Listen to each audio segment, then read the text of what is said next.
pedir a luz do Espírito Santo, pedir a presença dos anjos. Hoje é quinta-feira, hein, minha gente?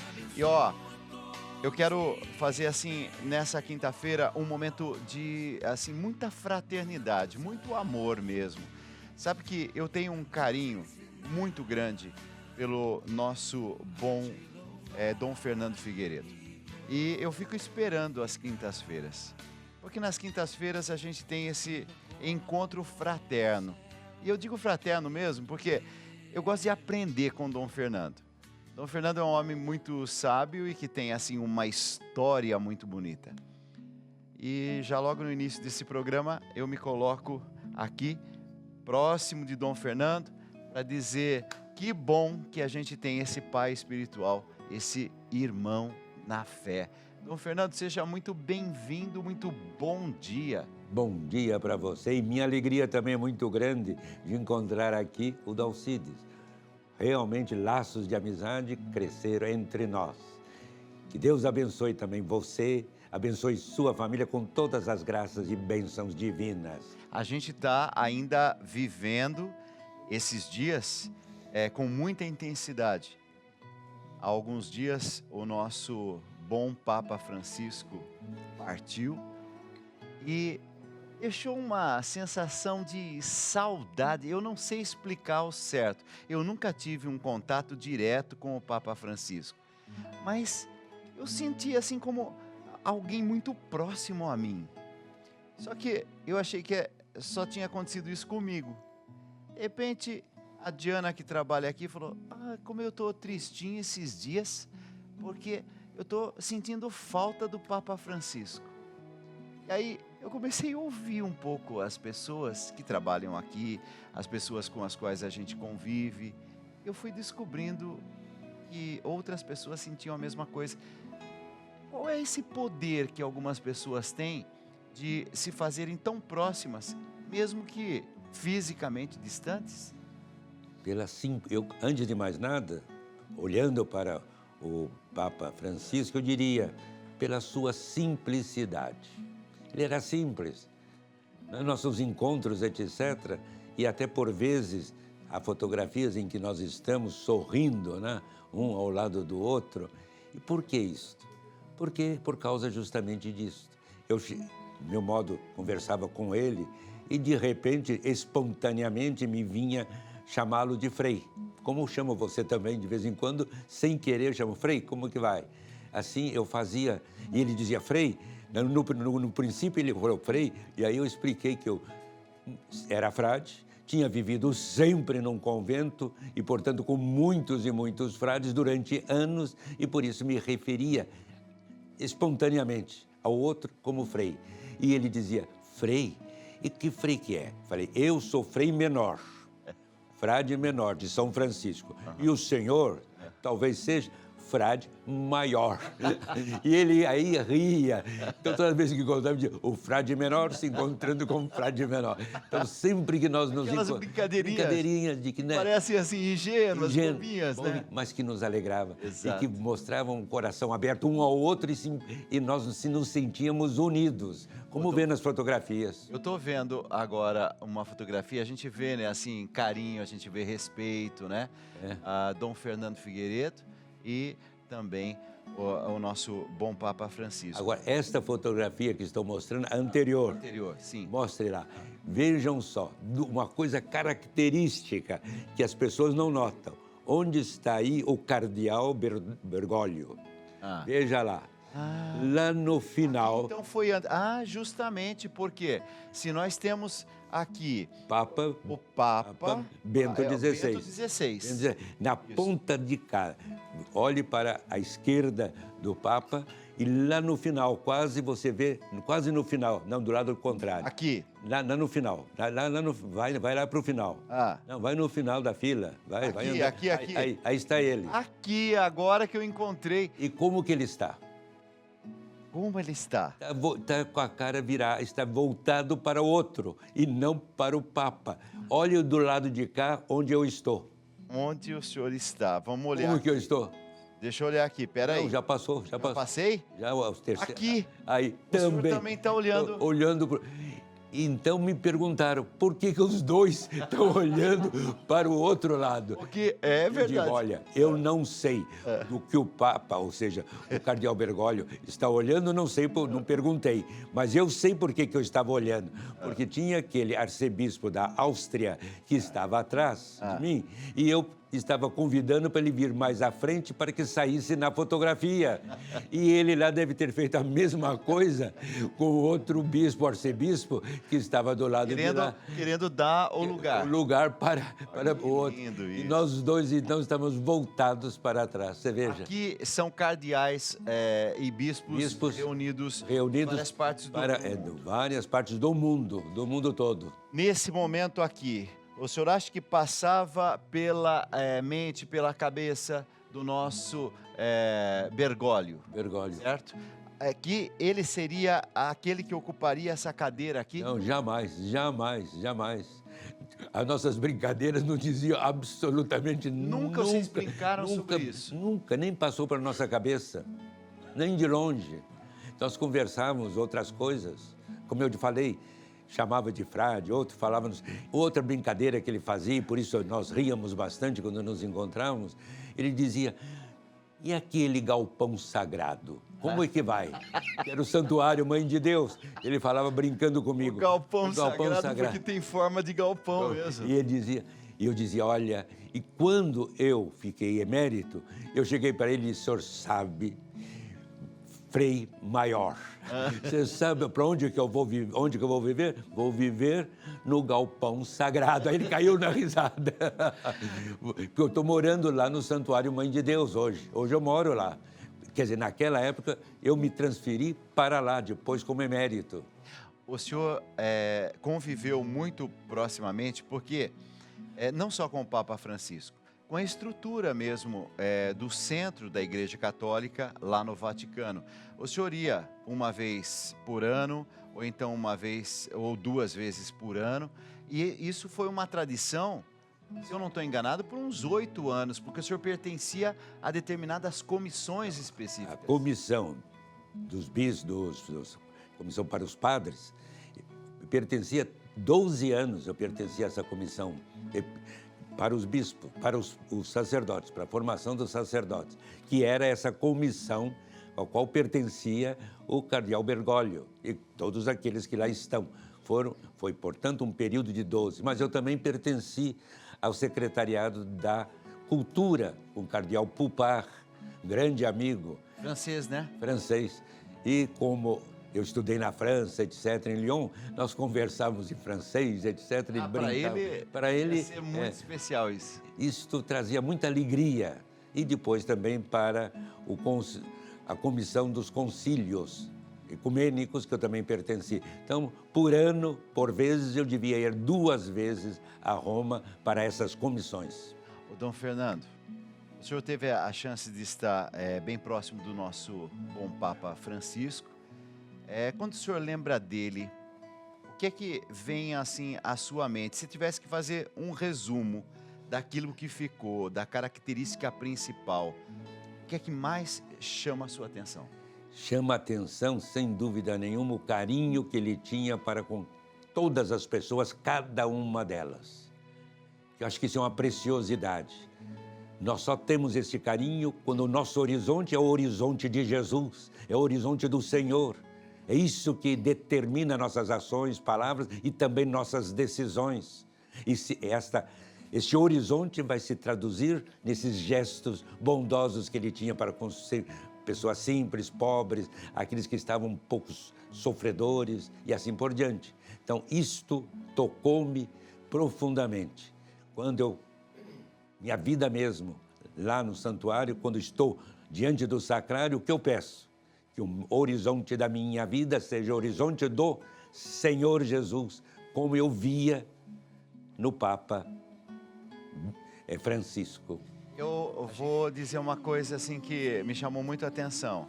O senhor é um homem pobre, eu vou falar. É um homem não apegado às coisas materiais. É humilde. O Dom Fernando é assim. Eu vou contar uma coisa aqui que eu acho que eu não devia falar em televisão, mas eu vou contar. Um dia eu vi ele com um tênis e assim tinha um furo ali no tênis. Eu disse, meu Deus do céu, vai andar com esse tênis assim? Não, mas tá bom, não precisa mais, tá bom. Aquele dia eu já tinha uma admiração grande pelo Dom Fernando. Aquele dia eu me emocionei. É um homem simples, né? Isso o senhor aprendeu onde? Foi em casa ou foi, por exemplo, no seminário entre os franciscanos? Vou contar um fato que nunca contei, quando ele terminou o noviciado, no noviciado, logo que a gente entra na ordem franciscana, o noviciado é o primeiro passo. Eu recebi um hábito. E esse hábito lá em Rodeio, Santa Catarina, o hábito de monge, era todo remendado, de alto a baixo, cheio de remendos aqui e lá. Quando passamos a Curitiba para fazer a filosofia, podíamos ter um novo hábito. E eu não quis. Continuei com aquele hábito. Só que os meus caríssimos confrades começaram a criticar muito. E aí um dia o Frei Schneider, que era meu mestre, chegou para mim e disse, Frei, os frades não estão sentindo-se bem com a sua presença, assim, hábito todo remendado. Eu disse, mas e o senhor? Não, eu também não, eu gostaria que você não tivesse um hábito novo, porque todos receberam hábito novo. Eu falei, o senhor deseja isso? Quer que eu seja? Tem um hábito novo? Ele falou, quero. Eu falei, tá muito bem. Saí dali, peguei o hábito novo e voltei. Esse hábito que o senhor está usando? É de lá. É de lá como? Não, foi a profissão solene. Foi 3 anos, 4 anos depois, eu tive este hábito, que faz 60 anos. 60 anos. 60? Minha gente, é tocante demais. O Dom Fernando está com um hábito que tem 60 anos. Entendeu o que eu estou falando? Quando eu olho para o Papa Francisco, quando eu olho para o Dom Fernando Figueiredo, são pessoas que realmente assim marcam a minha história, porque eu aprendo muito com eles. Se é dele, que agora eu vou receber essa bênção. Será que a gente pode falar assim, ou você é muito ousado? Hoje pedindo também a intercessão do nosso... sim, do Papa. Pode? Podemos pedir que ele esteja lá junto a Deus, intercedendo por nós. Isso podemos. Assim como o meu paizinho está lá no céu, eu vou pedir a minha mãe, etc. Exatamente. Isso. E pedimos que ele interceda por todos nós, pela igreja, pelo nosso Brasil e pelo mundo, para que escolhamos, que os cardeais escolham o bispo, que é o coração de Deus, para orientar e dirigir a igreja. Bispo de Roma... É assim que a gente fala, né? De Roma, dos gloriosos apóstolos. Dizia Santo Ireneu, gloriosos apóstolos Pedro e Paulo. Agora nós recebemos hoje, pode ser de São Francisco? Pode ser de São Francisco. De São Francisco. O Senhor esteja convosco. Ele está no meio de nós. O Senhor vos abençoe e vos guarde. Amém. O Senhor volva seu rosto para vós e vos dê a paz. Amém. O Senhor volte a sua face e tenha misericórdia de vós. O Senhor vos abençoe, o Pai, o Filho e o Espírito Santo. Amém. Paz e bem. Que Deus abençoe a todos. Esse é o nosso bom Dom Fernando. A gente tem um carinho por ele. E hoje, isso me marcou também, né? Ele usa um hábito há 60 anos. É alguém que realmente não tem vaidade. Que coisa bonita. E que privilégio nosso viver... Ele falou que o pano é bom, 60 anos. E os tênis furados dele. Ei, meu Deus, esse é o nosso Dom Fernando.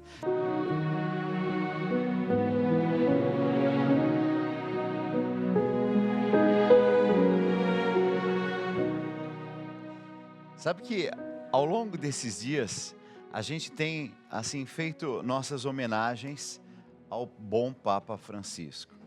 A gente tem recordado coisas que ficaram como ensinamento, como legado do Papa Francisco. Uma das coisas que chama a atenção do mundo é que Francisco olhava para o mundo e via o grito da terra, via o sofrimento dos pobres e sabia, os dois choravam juntos. Por isso ele escreveu uma carta.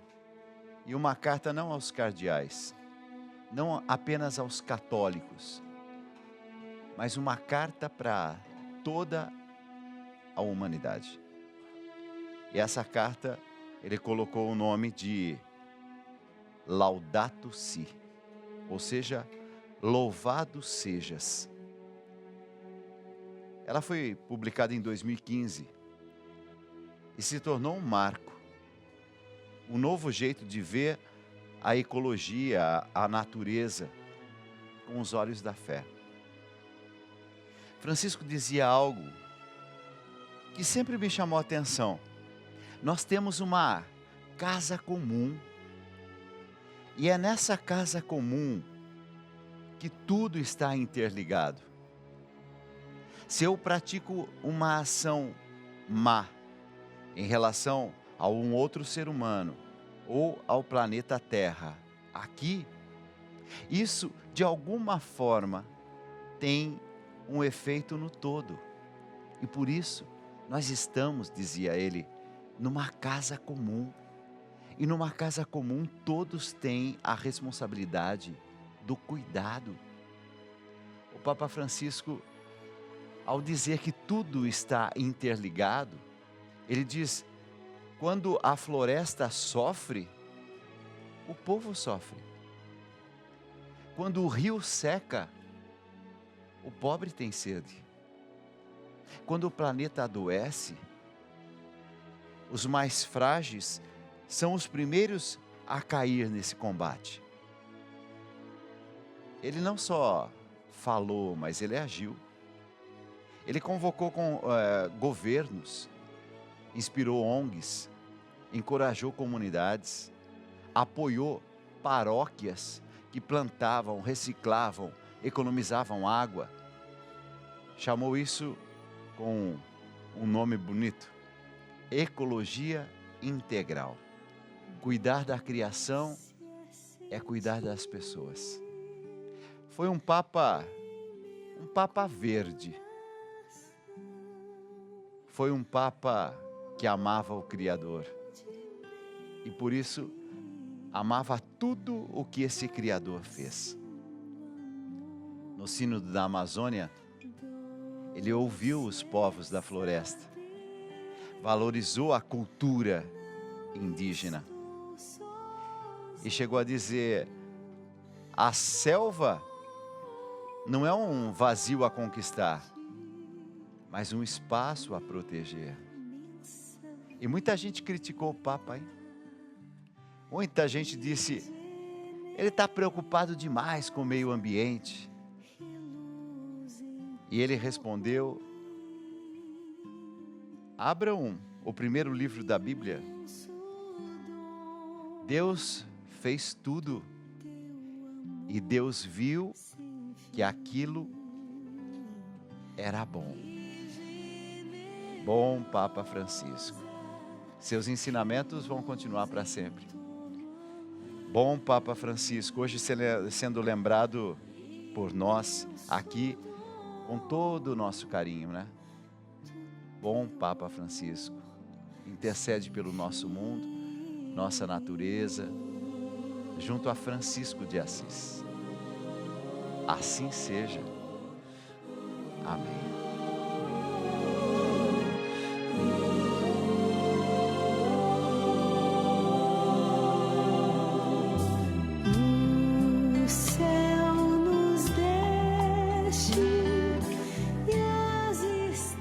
Temos uma casa comum, dizia ele.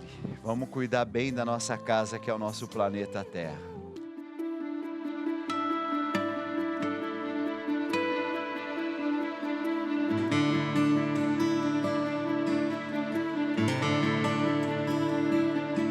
Jesus, sempre em Mateus, continua: acautelai-vos em mostrar vossa justiça diante dos homens, pois, caso contrário, não recebereis a recompensa do vosso Pai que está nos céus. Aqui, estamos diante de uma situação complexa. De um lado, o cristão deve ser sal da terra e luz do mundo. Ele deve permitir que falem não apenas as palavras que pronuncia em nome de Cristo, mas que falem as diversas maneiras de testemunhar a vida cristã. Deve permitir que seu estilo de vida seja notável para todos os outros, pois desta feita, através dele, angariar outros a Jesus. Por outro lado, ele não deve buscar a autoestima em primeiro lugar. Não deve estar preocupado com sua vaidade e não deve fazer soar a trombeta diante de si, quando busca o reino de Deus e a sua justiça. Eu vou pedir a Deus que me dê também o dom da humildade, da coragem, do amor, porque a luz mais bonita é aquela que aponta para o céu, não para si. Peça isso hoje. Senhor, me faz ser luz nesse nosso mundo, mas que eu me preocupe menos comigo e que eu procure sempre ser reflexo daquilo que o Senhor é. Eu creio. Tomo posse dessa graça. Amém. Ele espera dia e noite por você. Ele te chama no fundo do seu coração. Você vai sentir uma paz, uma serenidade, uma calma.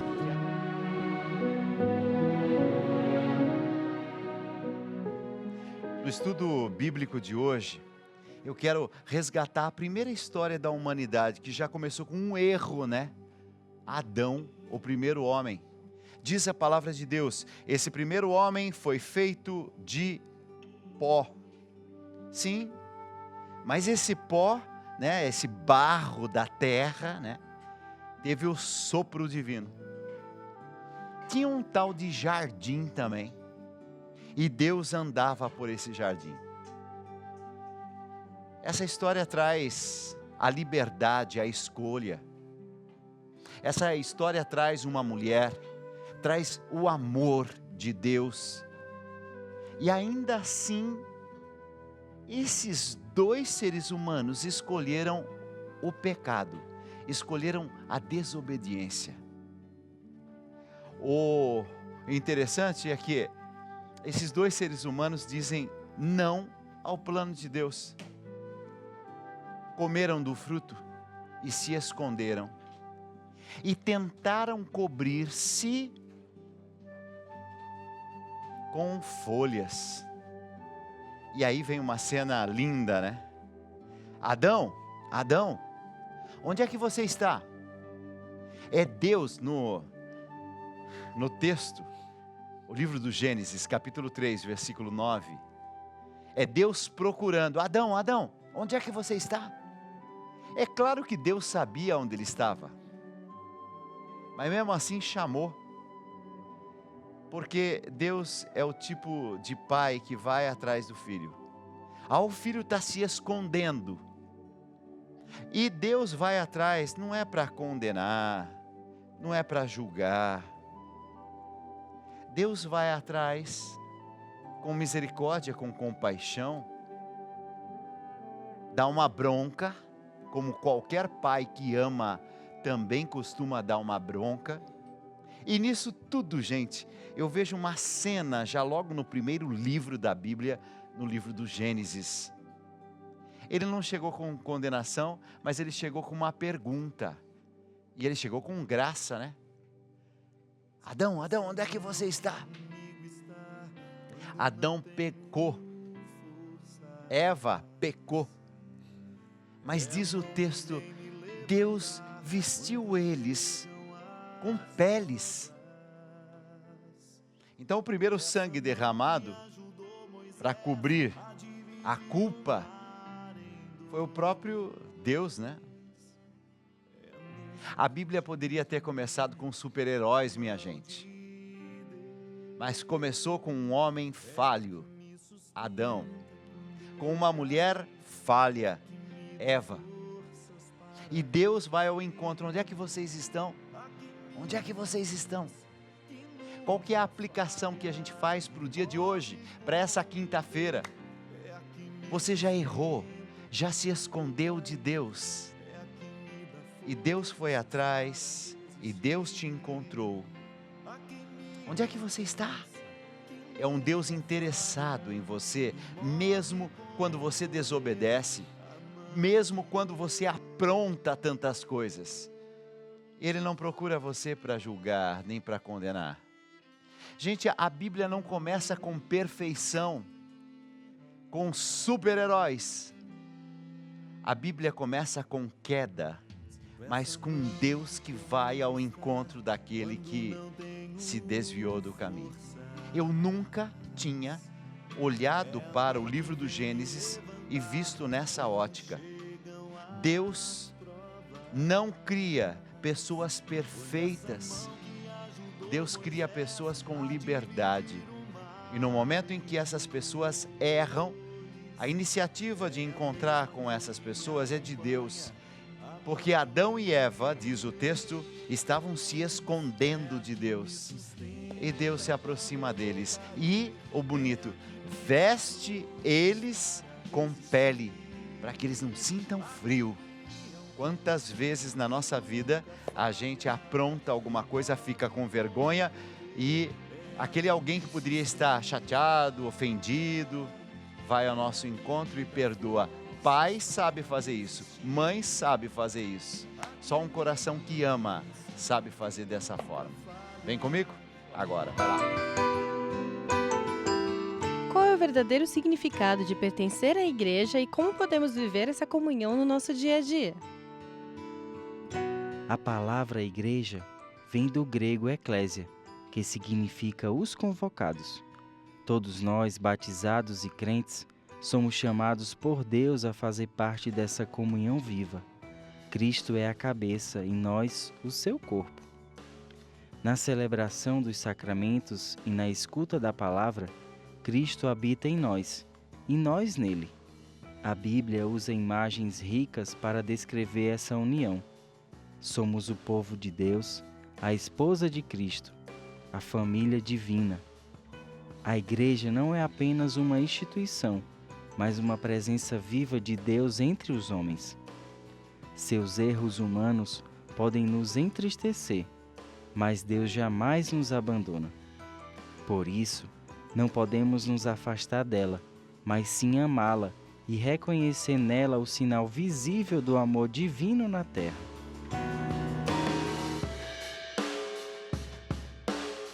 Você sabe que pertencer à igreja não é só, eu frequento a missa, eu estou lá pertencendo à igreja. Não é seguir uma tradição de família.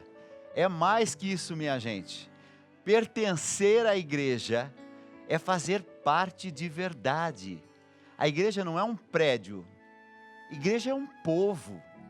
É uma casa com muitos quartos, é uma mesa sempre posta. Sim, porque é uma mãe que acolhe. Mesmo quando a gente volta ferido, essa mãe está lá. O Papa Francisco, que agora descansa lá na casa do Pai, costumava dizer que a igreja é como um hospital de campanha. Não é lugar de perfeitos, mas é o lugar de quem precisa. Por isso que eu quero que hoje a gente reze pelo futuro da nossa igreja.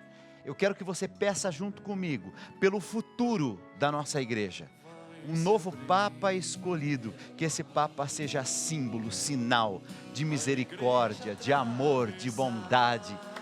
Pai nosso, que estais nos céus, santificado seja o vosso nome. Venha a nós o vosso reino, seja feita a vossa vontade, assim na terra como nos céus. O pão nosso de cada dia nos dai hoje. Perdoai-nos as nossas ofensas, assim como nós perdoamos a quem nos tem ofendido. E não nos deixeis cair em tentação, mas livrai-nos do mal.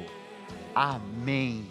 Que essa igreja viva, 2000 anos depois, continue a ser luz nesse nosso mundo, misericórdia nesse nosso mundo, amor nesse nosso mundo. Assim seja. Amém. Amém.